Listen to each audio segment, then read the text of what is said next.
So hello mga guys, magandang araw na naman sa inyong lahat mga guys. So napakaganda ng araw dito mga guys. So tingnan nyo naman mga guys, clear sky. So anong tawag ng panayan mga guys, yung sky na yan ang tawag. Kayo ng bala ang tawag yan. Parang cotton ball.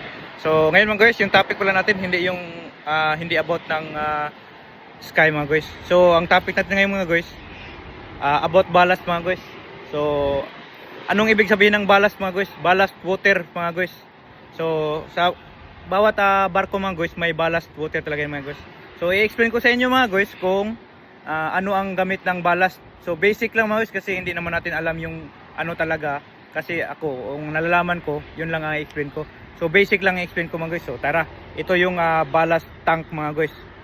Ito yung ballast tank number 1. Yan. So lahat ng bodega mga guys, mayroong ballast, corresponding ballast.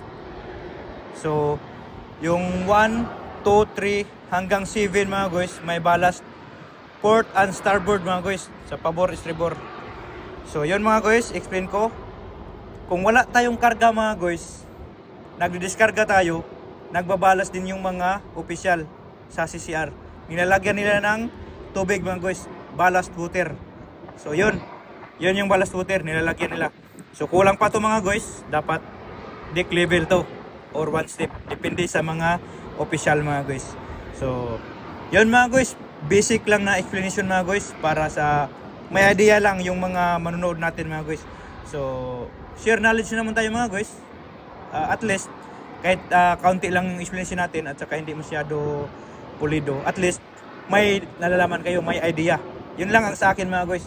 So kung may mali man ako, kung sa nakapanood ito na gustong i-correct, so I'm open mga guys. So willing akong tatanggap ng correction mga guys, para matuto rin ako.